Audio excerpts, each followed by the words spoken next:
किती मोठा आहे पहा या ठिकाणी.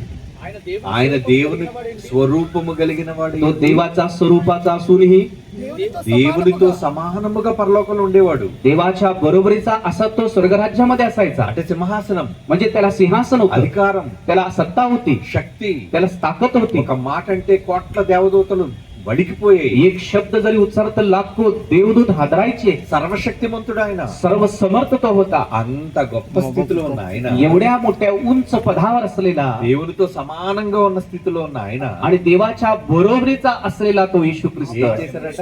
तो काय केला म्हणे, దానిని విడిచిపెట్టి त्याला सोडून टाकून మనుష్యుల పోలికగా పుట్టి मनुष्याच्या प्रतिरूपाचे होऊन. మరి పరలోకంలో ఉన్న ఆయన స్థితితో ఆలోచిస్తే మన మనుషుల రూపం చాలా చిన్నది కదండి. जर स्वर्गराज्याविषयीची तुलना जर आपण केली तर मनुष्याचं रूप खूप कमी आहे. ఎండను భరించలేము మనం, आपण पहा उन्हाचं सहन करू शकत नाही, వర్షాన్ని భరించలేము, आपण पावसाला सहन करू शकत नाही, ఆకలిని భరించలేము, आपण भुकेला सहन करू शकत नाही, బాధను భరించలేము. आपण त्रास सहन करू शकत नाही. ఇవన్నీ శరీరంలో ఉన్న బలహీనతలు. हे सर्व शरीरामध्ये असलेले आपले अशक्तपण आहेत. యేసుక్రీస్తు వారు అలాగ తన్ను తాను తగ్గించుకున్నాడట. अशा प्रकारे प्रभू येशू ख्रिस्त स्वतःला लीन केला. సింహాసనం మీద ఉన్న ఆయన ఎక్కడ? सिंहासनावर बसलेला तो कुठे आहे? భూమి మీద ఒక 6 అడుగుల మనిషి రూపం ఎక్కడ? आणि भूतलावरती हा 6 फुटाचा मनुष्य आकार कितीचा आहे? అదే చెప్తున్నాడు, మనుష్యుల పోలికగా పుట్టి. इथं म्हणत आहे की तो मनुष्य प्रतिरूपाचा होऊन. మళ్ళా ఈ మనుషుల్లో ఎక్కడ చక్రవర్తిగా పుట్టలేదు ఆయన. आणि परत या मनुष्यांमध्ये तो राजा म्हणून जन्मात आला नाहीये, పట్టు పరుపుల మీద పడుకోలేదు ఆయన. आणि तो चांगल्या मखमली वस्त्रामध्ये नाहीये, तो పెద్ద పెద్ద భవనాలు లేవు ఆయనకి, मोठमोठे बंगले त्याला नाहीये, సుఖాలు లేవు ఆయనకి. आणि चांगले सौख्य त्याला नाहीये. దాసుని రూపము ధరించుకొని तो दासाचं रूप धारण करून తన్ను తానే రిక్తుడుగా తగ్గించేసుకున్నాడట. आणि तो स्वतःला रिक्त केला, स्वतःला कमी लेखला. ఆయన ఆకారమందు మనిషిగా కనబడి आणि तो मनुष्य प्रकृतीच्या असे प्रगट होऊन మరణము పొందునంతగా. आणि मरण येऊस तर, అంటే మామూలు మరణం కాదండి. आणि మనకి ఏ మరణం? ते सर्वसाधारण मरण नाहीये. మనం మామూలుగా రోగంతో చచ్చిపోతాం, आपण सर्वसाधारण आजारीने आपण मरतो, లేదా వయసు అయిపోయి చచ్చిపోతాం. किंवा आपण वय जास्त झाल्याने आपण मरतो. ఆయన అలా చచ్చిపోలేదు, पण प्रभू येशू ख्रिस्त तसं मेला नाही. రోగంతో చచ్చిపోలేదు. ఆయన तो आजारी पडून मेला नाहीये, భయంకరంగా హింసించి చంపేశారు. आणि क्रूरतेने प्रभू येशू ख्रिस्ताला हिंसा करून मारून देण्यात आलं, దానిని అనుభవించాడండి ఆయన. आणि त्याचा त्याने अनुभव घेतला. అదే అన్నాడు, సిలువ మరణము పొందునంతగా. म्हणून तो म्हणत आहे वधस्तंभाचे मरण सोसले, అందులో విధేయత చూపించాడట. आणि त्यामध्ये सुद्धा तो अज्ञातपणा दाखवला. ఏమండి, నిజంగా మీరంతా ఎంత విధేయత చూపిస్తున్నారు ఇప్పుడు. म्हणून तुम्ही सुद्धा आज किती आज्ञापालन तुम्ही दाखवत आहात. మీరందరూ నిజంగా ఆసక్తి పడలారా? तुम्ही सर्वजण खूप उत्साही आहात. ఈ ఎండలో ఇక్కడికి రావాల్సిన అవసరం ఉందా? तुम्ही या उन्हामध्ये इकडे येण्याची गरज आहे का? మీరు రాకపోతే ఎవరు అడుగుతారు మిమ్మల్ని? समजा तुम्ही जर नाही तर तुम्हाला कोण विचारेल? ఎవరు మిమ్మల్ని కష్టపెడతారు? कोणी तर तुम्हाला त्रास देईल का? ఇక్కడికి రాకపోయినంత మాత్రం మీకు నష్టమేమీ లేదే. किंवा तुम्ही जर इकडे नाही आलं तर तुम्हाला काही नुकसान होणार नाही. ఎండ భయంకరంగా ఉందని తెలుసు, आणि ऊन भयानक अशा माहित आहे, వెళితే ఇబ్బంది అని తెలుసు. आणि गेलं तरी त्रास होईल हे सुद्धा माहिती आहे. కానీ చిన్నపిల్లలు కూడా తీసుకొని వచ్చారు చూసారా? पण आपण लहान लेकरांना सुद्धा घेऊन आलात. గాలి లేకపోయినా చెట్ల కింద కూర్చున్నారు చూసారా? पहा, तुम्ही वारा नसताना देखील झाडाच्या खाली तुम्ही बसलेला आहात. ఎవరి కోసం? कोणासाठी बसलेला आहात? ఆయన కోసం కదా. त्या देवासाठीच बसलेला आहात. ఇప్పుడు చిన్న లక్షణాలు మీలో आणि కనబడతాయి. कुठेतरी एक लहानशी चिन्ह तुमच्यामध्ये दिसत आहे. కొంచెం సంతోషించాలి ఈ విషయంలో మీరు. तर या बाबतीत तुम्ही आनंदित व्हायला पाहिजे. కానీ ఆయనతో పోల్చుకుంటే पण त्याच्याशी जर तुलना केली, ఇక్కడ మళ్ళీ ఎవరినైనా సిలివేస్తారన్నారు అనుకోండి, आता समजा मी या ठिकाणी कोणाला तरी मी तुम्हाला वधस्तंभावर खेळणार आहे, 2 నిమిషాల్లో పారిపోతాం. तुम्ही 2 मिनिटात पळून जाल. నిజంగా సిలువ ఎక్కుతాం మనం? खरंच आपण वधस्तंभावर खेळाल ना? का సభకు వచ్చిన వారందరికీ ఒక్కొక్క సిలువ రెడీగా ఉందంటే మనం వెళ్తామండి. सभेसाठी आलेल्या सर्वांसाठी की वधस्तंभ तयार आहे असं जर मी म्हणालो, ఒక్కొక్క చేతిలో పెద్ద పెద్ద మేకులు దించుతా ఉంటే ఒప్పుకుంటాం. आणि एकेका हातामध्ये मोठमोठे खिळे मी टोकणार आहे असं म्हणालं, సూది గుచ్చుకుంటేనే ఒప్పుకోం మనం. आपण लहानशी सुई जरी टोचली तरी त्याचा त्रास आपल्याला सहन होत नाहीये. కానీ యేసుప్రభు అన్ని తెలుసు ఆయనకి. पण प्रभू येशू ख्रिस्ताला सर्व काही माहित आहे, ఎంత క్రూరంగా చంపుతారని తెలుసు. आणि किती क्रूरतेने प्रभू येशू ख्रिस्ताला मारण्यात येईल त्याला माहित आहे. కానీ అన్నిటికీ సిద్ధపడ్డాడు. पण या सर्व गोष्टींसाठी प्रभू सामोरं गेला. సుఖాలు అనుభవించిన వాడు आणि सुख हा अनुभव केलेला కష్టం అనుభవించడం చాలా ఇబ్బంది అండి. असला व्यक्ती, सुखामध्ये असलेला व्यक्ती दुःख अनुभव घेणे खूप त्याला त्रास होत आहे. ఏమండి, ఫ్యాన్ కింద ఉన్నోడు पहा, जो व्यक्ती फॅनच्या खाली असतो ఏసీలో పడుకోగలడు. तो एसी मध्ये झोपू शकतो. ఏసీలో పడుకున్నోడు पण जो एसी मध्ये झोपतो రేకుల షెడ్ లో పడుకోగలడా? आणि तो पत्र्याच्या शेड मध्ये झोपू शकेल का? అసలు ఉండలేరండి. नाही, बिलकुल राहणार नाही. రోజు మాంసాలు తినేవాడు आणि रोज मटण खाणारा ఆకలితో ఉండగలడా? आणि तो भुकेने राहू शकेल का? సిద్ధపడగలడా అలాగా? तो तसं स्वतःला तयारी करू शकेल का? కానీ యేసు ప్రభు రెడీ అయిపోయాడండి వాటి. पण प्रभू येशू ख्रिस्त या गोष्टीसाठी सुद्धा तो सिद्ध झाला భూమి మీదకి వెళితే అన్ని సమస్యలు నాకు తెలుసు, आणि त्याला माहित होतं की मी जर भूतलावर गेलो तर खूप मोठी समस्या आहेत. కొడతారని తెలుసు, मला मारतील हे माहित आहे పిడికిలతో గుద్దుతారని తెలుసు, आणि मला त्यांनी चाबकाचे मार देतील శరీరం అంతా కొరడాలతో చీలిపోద్దని తెలుసు, आणि मला माहित आहे त्या चाबकांच्या माराने माझं शरीर पूर्ण फाटणार आहे మొహం మీద ఉమ్ము వేస్తారని కూడా తెలుసండి. आणि माझ्या तोंडावर थुकतील हे सुद्धा प्रभू येशू ख्रिस्ताला माहिती होतं. మీ మొహం మీద ఎవరైనా ఎప్పుడైనా ఉమ్ము వేశారా? कधीतरी तुमच्या तोंडावर कोणी थुकलेत का? ఎందుకంటే అంతగా మనం ఏం దిగజారిపోలేదు, कारण तेवढं आपण खालच्या स्तरापर्यंत पोहोचले नाही आपण. కానీ నిజంగా వేస్తే అది ఎంత అవమానం. तर समजा कोणी जर आपल्या तोंडावर थुकलं तर किती अपमानजनक असेल. ఏం తప్పు చేశాడని ఆయన మీద మొహం మీద ఉమ్మేశారు येशू చెప్పండి? ख्रिस्ताने काय चूक केली म्हणून त्याच्या तोंडावर थुकण्यात आलं. దానికి కూడా సిద్ధపడ్డాడండి. त्याच्यासाठी सुद्धा येशू ख्रिस्त तयार అవమానం होता. అంటారు దాన్ని. त्याला अपमान म्हणतात. మనిషి దేన్నైనా సహించగలడేమో కానీ అవమానాన్ని సహించలేదు. माणूस सर्व काही सहन करू शकतो पण अपमानाची तो सहन करू शकत नाही. మనకు తెలియకుండా అందరి మధ్య పొరపాటున కాలు జారి పడిపోయాం అనుకోండి, आपण समजा न कळत कोणाच्या समोर आपण जर पाय घसरून जर आपण पडलो, వెంటనే ఎక్కడ దెబ్బ తగిలిందో మీరు చూసుకోరు. लगेच आपण कुठं मार लागलेला आपण पाहत नाहीये. ఏం చేస్తారు చెప్పండి? काय करता पहा, చుట్టూ ఎవరైనా చూసారో లేదో आजूबाजूला कोण मला बघितलेत का त्याच्याकडे पाहतो आपण. ఎందుకంటే మనకు తగిలే దెబ్బ కన్నా कारण का आपल्याला लागलेल्या जखमेपेक्षा ఎదుటి వాడు చూపుల్లోనే అవమానం ఎక్కువ. మరి कारण लोकांच्या दृष्टिकोनामध्ये अपमान जास्त आहे. అవునా కాదా? हो का नाही? నిజం అది. ते खरंच आहे. అంటే మనకు బాధ కంటే అవమానం చాలా ఎక్కువ. म्हणजे आपल्याला त्रासापेक्षा अपमान हे आपल्याला खूप भयानक वाटतं. 10 మంది మధ్య నిలబెట్టి ఎవరైనా మనల్ని కుట్టారు అనుకోండి, समजा 10 लोकांसमोर आपल्याला उभारून कोणी मारले, ఎంత అవమానం. किती अपमान. మీడియా వాళ్ళు వచ్చి మీ మీద ముఖం మీద కెమెరా పెట్టి దొంగతనం చేశారన్నారు అనుకోండి, आणि माध्यम तुमच्या समोर येऊन तुम्ही चोरी केला जर असं त्यांनी विचारले तुम्हाला, అందుకే చూడండి తప్పు చేసిన వాళ్ళందరూ కూడా మొహాలు దాచుకుంటారు, म्हणून पहा ज्यावेळेस लोक चुका करतात ते तोंड झाकून घेतात, మాస్కులు పెట్టుకుంటారు, मास्क घेतात మొహాలంతా కవర్ किंवा చేసేసుకుంటారు. रुमाल बांधून घेतात. ఎందుకంటే ఆ ముఖాన్ని చూసి ఎవరు అవమానించకూడదు. कारण का त्या चेहऱ्याकडे पाहून कोणी अपमान करू नये.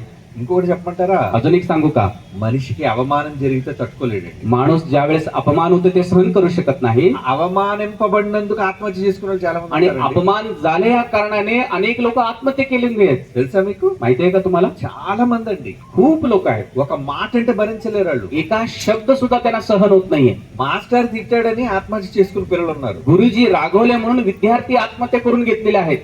అమ్మ నాన్న తిట్టారని ఊరిపోసుకున్న వాళ్ళు ఉన్నారండి. आई वडील रागवले म्हणून गळफास घेणारे लोक आहेत. అంటే దీన్ని బట్టి మీరు ఏం అర్థం చేసుకోవాలి? म्हणजे याद्वारे तुम्हाला काय समजायला पाहिजे, అవమానం అనేది చాలా పెద్ద బాధ. अपमान हा खूप मोठा त्रास आहे. శరీరానికి కలిగిన గాయం కన్నా మనస్సుకు కలిగిన గాయం చాలా గొప్పది. शरीराला झालेल्या जखमापेक्षा अंतःकरणाला झालेल्या जखमा खूप मोठे असतात. అందులో ఈ ప్రపంచంలో చాలా క్రూరమైన చావులు జరగడానికి కారణం म्हणून आज या जगामध्ये अत्यंत क्रूरतेने जे घटना मरणाचे घडत आहे, ఎవరైతే అవమానించబడతారో आणि जे लोक अपमानित होतात వాళ్ళు పగ సాధిస్తారండి. ते लोक आकस्तेने राहतात. అంటే నన్ను అవమానిస్తావా అందరి మధ్య म्हणजे तू मला सर्वांसमोर अपमान करतोस काय, అని ప్రాణం తీసిన వాళ్ళు ఉన్నారు పగ పెట్టి. म्हणून ते दुश्मनने इतरांचे प्राण घेणारे लोक असतात. కయ్యను ఎందుకు చంపేశాడు హేబెల్ని? कैन हॅबेलेला का बरं ठार केला?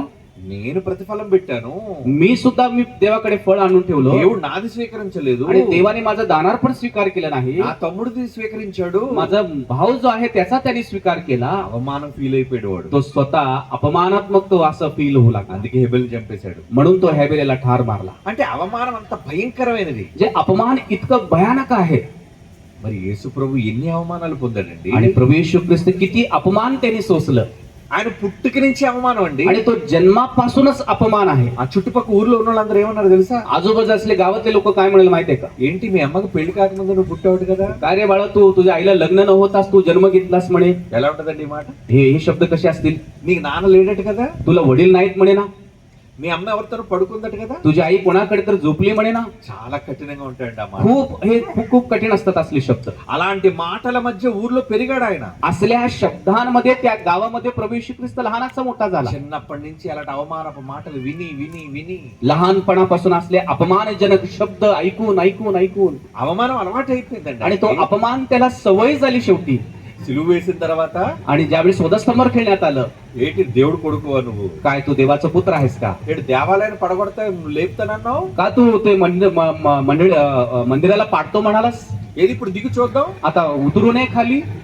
వీడు సిలువులో బాధపడుతుంటే కింద మాట్లాడుతున్నారండి. आणि ते वधस्तंभावर तो दुःख सोसत असताना खाली ते लोक बोलत आहेत त्याला. ఇప్పుడు గాయాల కోసం బాధపడాలా ఆయన? आता ते जखम आहे त्याच्याविषयी तो सहन करायचा का? కింద వీళ్ళు అంటున్న మాటల కోసం किंवा బాధపడాలా? हे शब्द उच्चारात आहेत त्यांच्याबद्दल तो त्रास सहन करावा का? ఇన్ని బాధలు అనుభవించాడండి ఆ మహనీయుడు. इतके भयानक कष्ट प्रभू येशू ख्रिस्ताने सोसले. మీరు దేవుని కోసం ఏ బాధలు అనుభవిస్తారు? आता आज तुम्ही देवासाठी काय सोसत आहात? ఇప్పుడు ఆయన అనుభవించిన దాంట్లో చెప్తే ఎండలో కూర్చోవడం పెద్ద విషయమా? आता मी एवढं येशू ख्रिस्ताविषयी सांगितलं, आता तुम्ही या उन्हामध्ये बसणं ते लय मोठी गोष्ट आहे का सांगा? చాలా చిన్నది అది. ही खूप लहानशी गोष्ट ఇంకా आहे. ఎన్నో చేయాలి మనం. आता अजून अनेक गोष्टी आपल्याला करायच्या आहेत. ఇంకా ఎన్నో సాధించాలి మనం. अजून कितीतरी आपल्याला पुढे करायचे आहेत. దేనికోసం?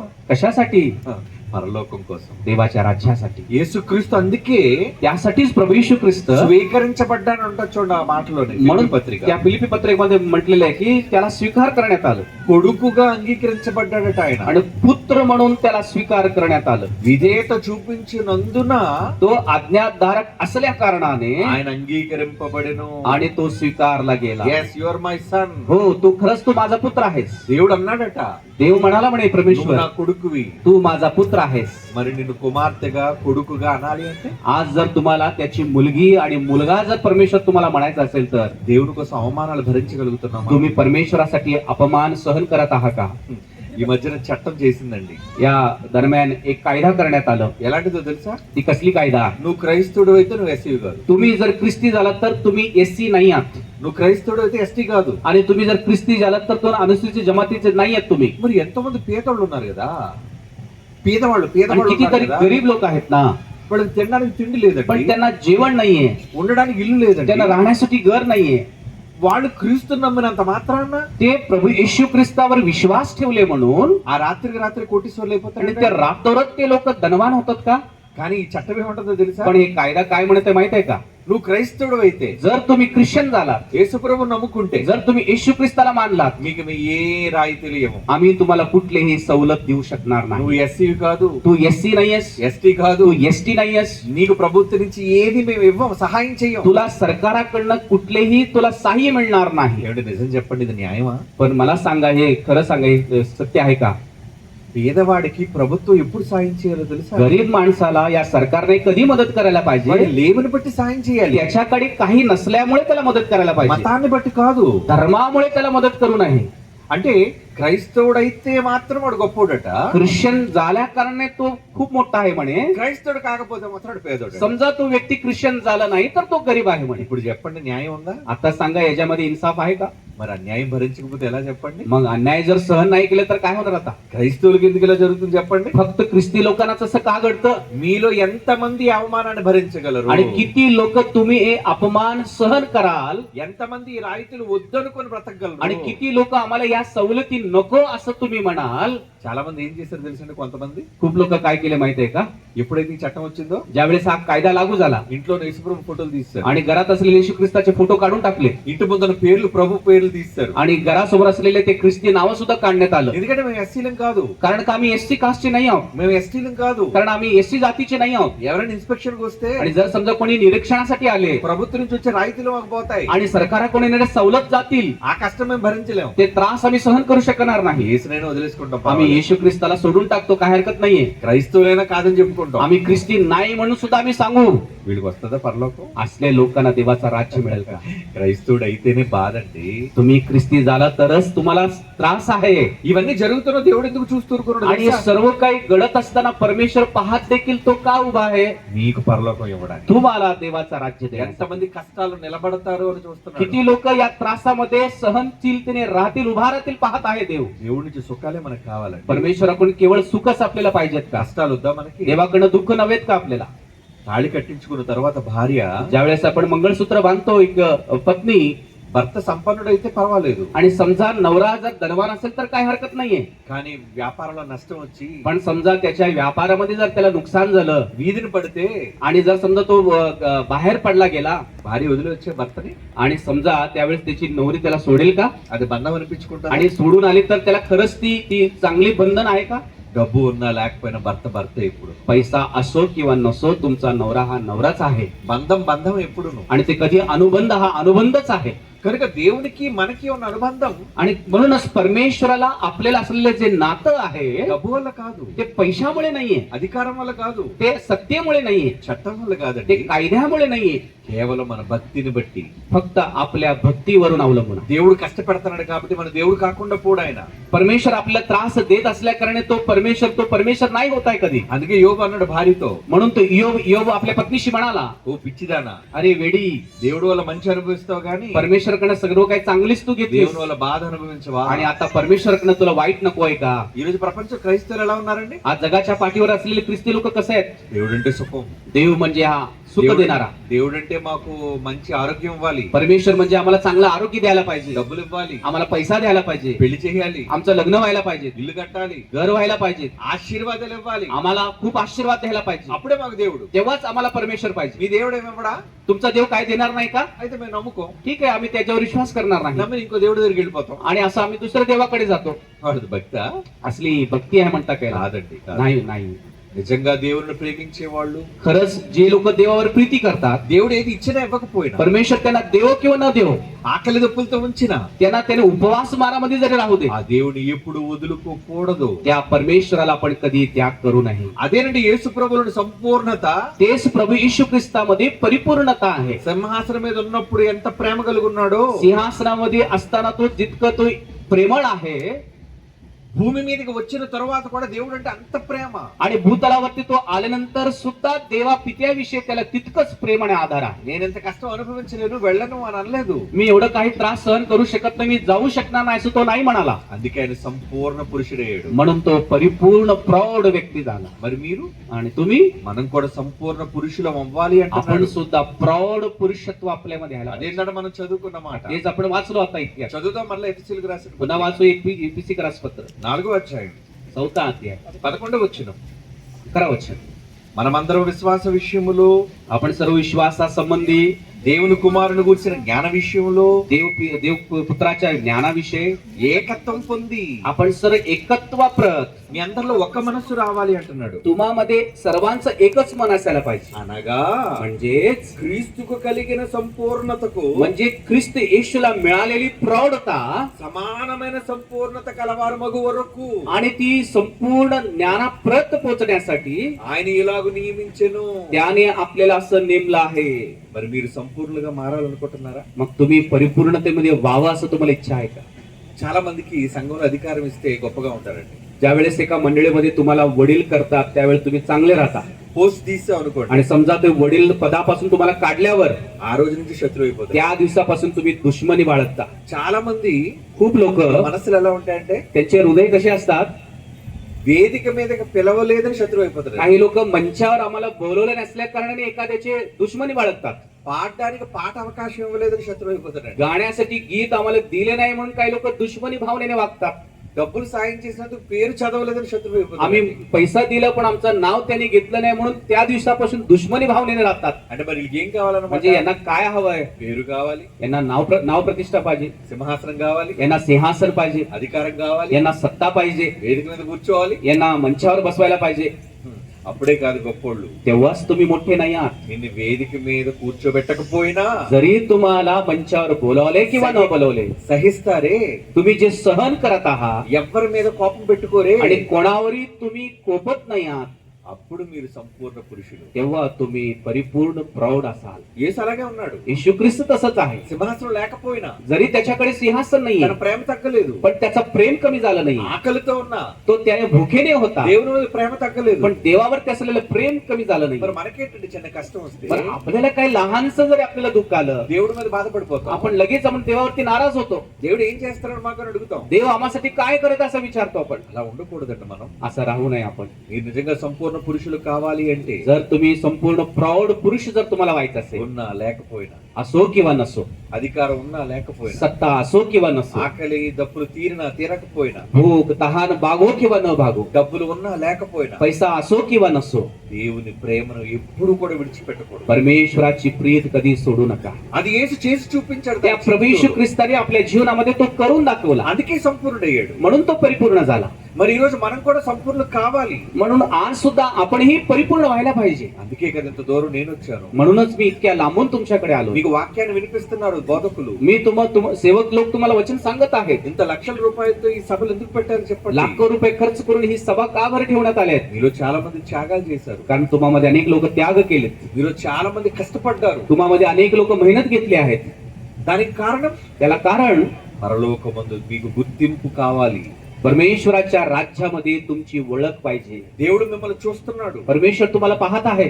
మనుషులు చూడనివ్వండి, చూడకపోనివ్వండి. मनुष्य तुम्हाला बघो किंवा न बघो, మనుషులు గుర్తించనివ్వండి, గుర్తించకపోనివ్వండి. माणसं तुमची ओळख धरो किंवा न धरो, మనుషులు మిమ్మల్ని పొగడనివ్వండి, పొగడకపోనివ్వండి. माणसं तुमची प्रशंसा करो किंवा न करो, కానీ ఎవరి కోసం చూడాలో తెలుసా మీరు? पण तुम्ही कोणाकडे पाहायला माहितीये నా का? తండ్రి చూడాలి. माझा परमेश्वर देवपिता मला पाहायला మనలో पाहिजे. చాలా మంది మనుషుల మెప్పు కోసం పనిచేస్తారండి. आपण आपल्यामध्ये अनेक लोक माणसांच्या तारीफसाठी आपण काम करत असतो. ఎవరి స్టేజ్ మీద నా పేరు చెప్పాలి, मी मंचावरती माझं नाव काढायला पाहिजे నన్ను పిలిచి కూర్చోబెట్టి కుర్చీ వేయాలి, आणि मला बोलवून त्या मंचावरती माझ्यासाठी एक सिंहासन तयार करायला पाहिजे నన్ను సన్మానించాలి. आणि माझा सत्कार करायला पाहिजे. చేయకపోయినా పర్వాలేదండి. समजा नाही केलं तरी काही हरकत नाही. మనుషులా మీకు పరలోకాన్ని ఇచ్చేది? माणसं तुम्हाला देवाचं राज्य देणार आहेत का? పరలోకంలో దేవుడు కదా మీకు ఇచ్చేది. स्वर्गराज्यामध्ये असलेले देव तुम्हाला देवाचं राज्य देणार आहे. ఆయనట రహస్యంగా చూస్తున్నాడట. तो तुम्हाला गुप्त मध्ये पाहत आहे म्हणे. నువ్వేం చేస్తున్నావు ఆయన చూస్తున్నాడు. तू काय करत आहेस तो पाहत आहे. రహస్యమందు చూచుచున్న మీ తండ్రి అంటాడు చూడండి. गुप्तवासी पिता जो तुम्हाला पाहत आहे असं म्हणत आहे. రహస్యమందు చూచుచున్న మీ తండ్రి. गुप्तवासी पिता तुम्हाला गुप्त मध्ये पाहत आहे तो. మత్తయి సువార్త मत्ते वर्तमान 6వ అధ్యాయం 6 अध्याय 6వ వచనం. 6 वचन. ఆ ఒక్క మాట చూడండి, రహస్యమందు చూచుచున్నారు అంటది. ते पहा, एक वचन पहा. రహస్యమందు చూచు నీ తండ్రి నీకు ప్రతిఫలం ఇచ్చును. गुप्तवासी पिता तुम्हाला, तो गुप्तदर्शी पिता तुम्हाला तिचे फळ देईल. అది ఎవరిస్తారంటే ప్రతిఫలం? तो प्रतिफळ कोण देईल आपल्याला? ఈ మనుషుడు చప్పట్లు పెడితే మనకు ప్రతిఫలం వస్తుందా? हे माणसं टाळ्या वाजवल्यावर आपल्याला फळ मिळणार आहे का? ఈ మనుషుడు తిడితే మనకు ప్రతిఫలం పోద్దా? हे माणसं आपल्यावर जर नाराज झाले तर आपलं प्रतिफळ जाणार आहेत का? వీళ్ళు ఏదో మెచ్చుకుంటే మనకి ఏది రాదండి. यांनी जर प्रशंसा केली तर आपल्याला काही मिळणार అందుకే नाही. ఎప్పుడు మనుషుల ప్రశంసల కోసం చేయకండి. म्हणून कधीही माणसांच्या तारीफसाठी काही करू नका మనుషుల గుర్తింపు పొగడ్తల కోసం చేయకండి. आणि माणसांच्या ओळखीसाठी काही करू नका. దేవుని కోసమే చేయాలి మీరు. देवासाठी काहीतरी करा. అందుకే పౌలు గారు ఒక మాట అంటారు. म्हणून पाऊल म्हणत आहे एक वचन. గలతీ పత్రిక 1వ అధ్యాయం गलतीकरास पत्र 1 अध्याय 15వ వచనం. 15 वचन. గలతీ పత్రిక 1వ అధ్యాయం गलतीकरास पत्र 10వ వచనం చూడండి. 10 वचन पहा. నేను మనుష్యుల మెప్పును సంపాదించుకుని చూచుచున్నానా అని అడుగుతున్నాడు చూడండి. ఎవరి మెప్పు కావాలని నేను చూస్తున్నాను అని అంటున్నాడు చూడండి. मला कोणा बाबतीत मला प्रशंसा पाहिजे असं लिहिता येतं. మనుషుల మెప్పునా, मी माणसाकडून माझी प्रशंसा करून घ्यायची आहे దేవుని का? మెప్పురా? किंवा मला देवाकडनं प्रशंसा पाहिजे? నేను ఇప్పటికీ మనుషులను సంతోషపరచువాడిని. जर समजा मी आतापर्यंत मनुष्यांना जर संतोषकारक असं राहिलो असतो, నేను ఎప్పటికీ క్రీస్తుకు దాసుడను కాకపోదును. मी केव्हाही परमेश्वर येशू ख्रिस्ताचा दास राहिला नसतो. అంటే ఆయన మిమ్మల్ని చూస్తున్నాడు. म्हणजे तो तुम्हाला पाहत आहे. రహస్యం ఆయన మీకు కనపట్లేదు. ఎక్కడి నుంచి చూస్తున్నాడు దేవుడు అని మీరు అనుకోవచ్చు. तो गुप्त आहे, तो आपल्याला दिसत नाही. कुठून पाहत आहे तुम्हाला माहिती नसेल. కానీ మీరు పడే ప్రతి కష్టం దేవుడు గుర్తిస్తున్నాడు, पण మర్చిపోకండి. तुम्ही जे मेहनत घेत आहात ते प्रत्येक मेहनत परमेश्वराला माहित आहे. మనుషులు గుర్తించలేదని చాలా మంది బాధపడిపోతారు. आणि अनेक लोक असे आहेत की मला माणसं ओळखत नाहीत, माझी हे करत नाहीत, असे लोक काही त्रासत असतात. నేను చాలా కష్టపడ్డానండి, मी खूप काही त्रास घेतलो, కానీ యోహాను నన్ను గుర్తించలేదు. पण जी मला काही त्याला काय बोलले नाहीत मला. చాలా మంది బాధపడేవాళ్ళు ఉంటారు. असे काही लोक असतात, ते स्वतः त्रास घेतलेले నా असतात. పేరు పెళ్ళలేదండి కనీసం माझं नाव सुद्धा त्यांनी घेतले नाहीये. అని అనుకోకండి. असं काही तुम्ही विचार ఒకవేళ करू नका. అనుకుంటే మీ ప్రతిఫలం పోగొట్టుకుంటారు. आणि समजा तुम्ही असं जर अपेक्षा करत आहात तर तुमचं प्रतिफळ तुम्ही गमावून बसता. మీకు ప్రతిఫలం ఇచ్చేది నేనా, तुम्हाला प्रतिफळ देणारं मी आहे का? యోహానా, योहानजी आहेत का? సంఘమా, मंडळी आहे का? మనుషుల, माणसं आहेत का? ఎవ్వరూ కాదు. कोणीच नाहीये. ఒకే ఒక్క దేవుడు. एकमेव एकच आहे. ఆయన కోసం చేయండి. तो परमेश्वर आहे, त्याच्यासाठी तुम्ही करा. ఆయన చూస్తున్నాడు. तो पाहत आहे, ఆయన నిద్రపోడు. तो झोपत नाहीये. మనుషులు ఎంత చేసినా మర్చిపోతారు. आणि माणसांसाठी तुम्ही किती करा ते विसरून जातील. ఈ రోజు ఏ నోరైతే పొగిడిందో आणि आज जे तोंड तुमची प्रशंसा केली అదే आहे నోటితో మిమ్మల్ని దూషిస్తారు. आणि पुन्हा एक दिवस असं येईल त्याच तोंडाने तुम्हाला बरे वाईट म्हणतील. అది మనిషికున్న బలహీనత. ते माणसामध्ये असलेली अशक्तपणा आहे. వాడే పొగుడుతాడు, तोच तुमची प्रशंसा करतो వాడే తిడతాడు. आणि पुन्हा तोच तुम्हाला रागवतो. ఇది మనుషుల స్వభావం. हा माणसांचा एक स्वभाव आहे. కానీ దేవుడు అలాంటి వాడు पण కాదు. परमेश्वर तसं नाहीये. నువ్వు ఎంత చిన్నది చేసినా तू इतकं लहानसे जरी गोष्टी केलीस మరిచిపోవుటకు అన్యాయస్తుడు కాడు అని ఉంటది బైబిల్. विसरून न जाण्यासारखा तो अन्यायी नाहीये. ఎక్కడుంది? कुठे आहे? इब्री लोकास ఆ మాట చదువు ముగించుకుందాం. पहा ते वचन वाचून संपले. ఎబ్రీ పత్రిక 6వ అధ్యాయం इब्री लोकास पत्र 6 अध्याय 10 वचन. 6వ అధ్యాయం 10వ వచనం. 6:10. ఆ. మీరు చేసిన కార్యములను చదువున్నాను. మీరు చేసిన కార్యములను तुमचे कार्य మీరు పరిశుద్ధులకు ఉపచారము చేసి. तुम्ही पवित्र जनांची केलेली करीत असलेली सेवा. ఏమండి ఈ సభలు ఏర్పాటు చేయాలంటే ఎవరి కోసం ఉపచారం? ही सभा जे आयोजित केलेले ते कोणासाठी सेवा आहे? లైట్లు వెలగాలి, ते लाईट उजळायला पाहिजे, స్టేజ్ తయారు చేయాలి, मंच तयार व्हायला पाहिजे, పోస్టర్లు వేయాలి, ते वॉल पोस्टर व्हायला पाहिजे, మరి సభల కోసం ఎన్నో ఖర్చు పెట్టాలి, सभेसाठी अनेक पैसा खर्च करायचा आहे సౌండ్ పెట్టాలి, आणि साऊंड सिस्टम ठेवायचा आहे. మరి దీనంతకి డబ్బు ఖర్చు అవుతుంది. या सर्वांसाठी पैसा लागतो. ఇదంతా ఎందుకు చేశారు? आणि हे सर्व तुम्ही कशासाठी करत आहात? పరిశుద్ధులకు పరిచర్య అంటారు దాన్ని. तुम्ही पवित्र जनासाठी केलेली ही सेवा आहे. ఎక్కడో ఆంధ్రాలో ఉన్న ఉపేంద్ర ఎందుకు రావాలి మీ దగ్గరికి? कुठेतरी आंध्रात असलेले उपेंद्र बंधू इथं का यायला पाहिजे? ఎక్కడో ఆంధ్ర విశాఖపట్నంలో నేను ఎందుకు రావాలి మీ आणि మధ్య? कुठेतरी विशाखापट्टणम असलेलं मी तुमच्यामध्ये का यायला पाहिजे? ఇదిగో ఇప్పుడు వాక్యం ద్వారా మీ అందరికి ఉపచారం చేస్తున్నాను. पहा, मी तुम्हाला या वचनाच्या द्वारे मी तुमची सेवा करत आहे. వాక్యం చెప్పడమే నేను చేసే ఉపచారం. मी तुम्हाला संदेश देणे हेच मी तुमच्यासाठी करत असलेली सेवा आहे. ఇంత ఎండున్నా రాక తప్పదు. कारण का इतकं ऊन असले तरी मी यायलाच पाहिजे. మీరు వచ్చారు, तुम्ही आलात, నేను రావాలి. मी पण यायला पाहिजे. కనుక ఇది మనం చేసే పరిచర్య అంటారు దాన్ని. कारण ही आपण करत असलेली ही सेवा आहे. అలా పరిశుద్ధులకు ఉపచారం చేసి तसं त्याने पवित्र जनाने केलेली सेवा. ఇంకనూ చేయుచుండుట ఈ సంవత్సరం పెట్టి వచ్చే సంవత్సరం మా వల్ల కాదండి అని అన్నారు అనుకోండి. म्हणजे आता आम्ही केलो पुढे करणार नाही असं जर म्हटलात तुम्ही. ఏమండి మొన్నే కదండి పెట్టాం, మరి డబ్బులు ఎక్కడి నుంచి వస్తాయండి? परवा दिवशीच आम्ही मीटिंग ठेवलो, पुन्हा पैसा कुठून येणार? నేను చేయలేమండి, आम्ही करू शकणार नाही, సారీ అండి क्षमा करा అంటారా? असं म्हणाल का?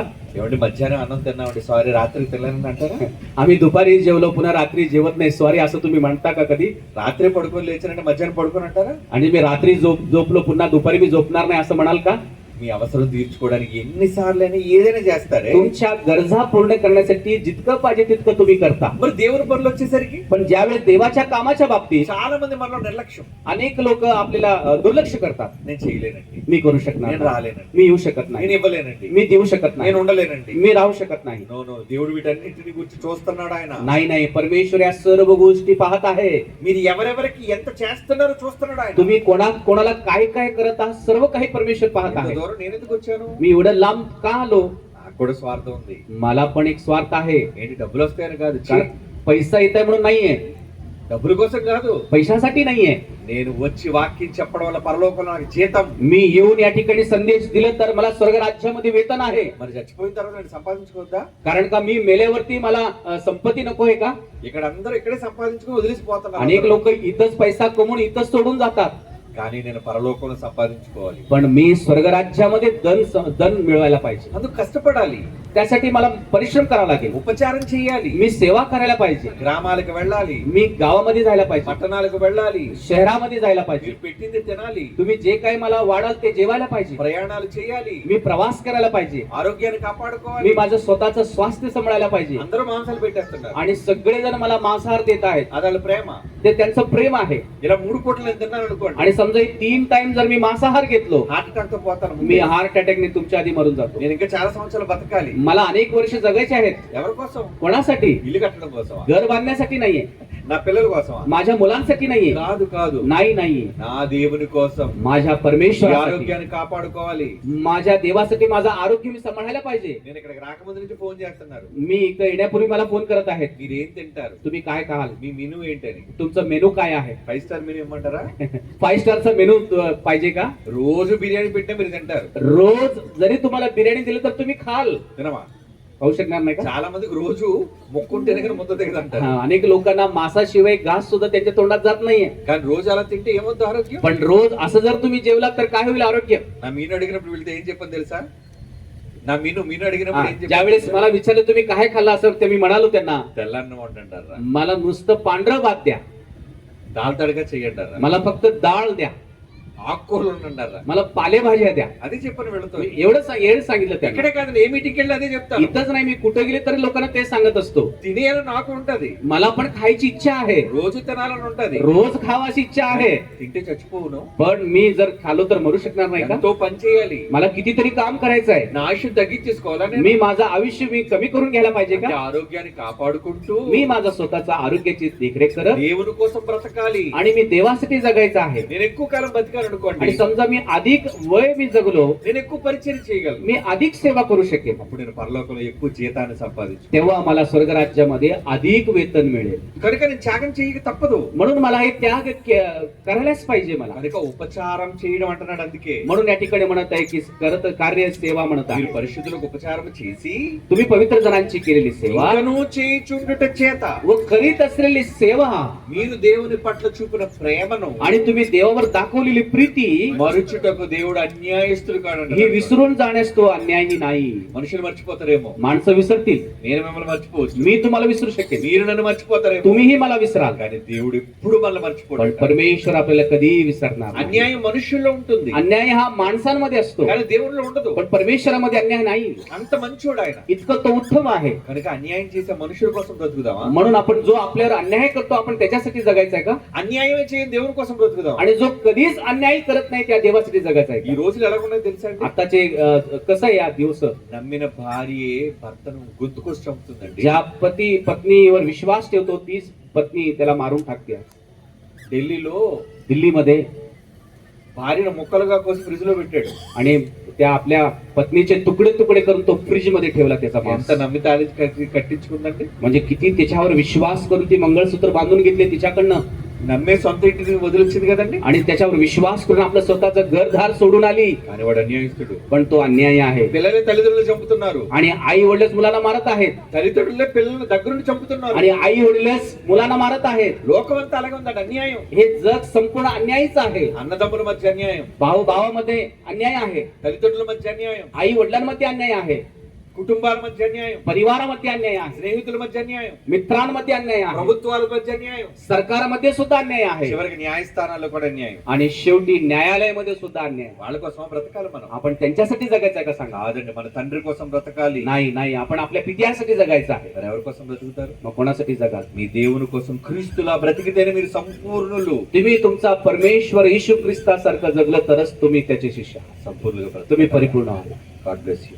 तुम्हाला देव आशीर्वाद देईल. కళ్ళు మూసుకొని ప్రార్థన చేస్తాం. आपण डोळे जातोय, मी प्रार्थना करतो. పరిశుద్ధుడైన మా తండ్రి, पवित्र आमच्या पित्या, నీ అమూల్యమైన మాటలు మాకు నేర్పించారు. तुझ्या बहुमूल्य वचन प्रभू तू आम्हाला दिलास. నీ పిల్లలు ఈ ఎండలో ఆసక్తితో విన్నారు. प्रभू अत्यंत उन्हाच्या कडाकीमध्ये उत्साहाने तुझे वचन ऐकले. तुझे ఈ మాటలు వాళ్ళ హృదయాల్లో నాటబడేటట్టు చూడండి తండ్రి. प्रभू हे तुझे वचन त्यांच्यामध्ये प्रभू अत्याधिक पटीने पीक देण्यास सहाय्य कर. వాళ్ళకి మీదట నీ కొరకు బ్రతికేలాగా చూడండి. यापुढे प्रभू त्यांनी तुझ्यासाठी जगावं असं त्यांना कर. మనుషుల మధ్య ద్వేషాలను చెరిపేయండి నాయన. माणसामध्ये असलेले द्वेष प्रभू तू काढून टाक. నీ మీద ఉన్న ప్రేమతో మేమంతా కలిసి పని చేయగలుగుతాం. प्रभू आमचं जो तुझ्यावरती प्रेम आहे त्या प्रेमामुळे आपण सर्वजण एकतेने जगण्यास तो मला सहाय्य कर. సాయంత్రం జరిగే సభలో తోడుగా ఉండండి నాయన. संध्याकाळी होत असलेल्या सभेमध्ये प्रभू तू आमच्या सोबत ఈ राहा. ఎండలో కూర్చున్న చిన్న బిడ్డ మొదలుకొని పెద్దవాళ్ళ వరకు, प्रभू या उन्हामध्ये बसलेले लहान मुलापासून ते मोठ्यांपर्यंत, స్త్రీలు పురుషులు అందరినీ, स्त्री आणि पुरुष सर्वांना వాళ్ళందరినీ వాళ్ళ కుటుంబాలతో చల్లగా కాపాడండి. प्रभू त्यांना सर्वांना त्यांच्या परिवाराला प्रभू तुम्ही खूप त्यांना आशीर्वाद द्या. ఎండైన ఆశీర్వాదాల వరకు అనుగ్రహించండి. आणि तुझी प्रभू खूप सारा आशीर्वाद त्यांना लाभू दे. క్రీస్తు యేసు వారి పరిశుద్ధ నామములో వేడుకొనుచున్నాము తండ్రి. ख्रिस्त येशूच्या पवित्र नावाने प्रार्थना मागतो पित्या. आमेन. आमेन.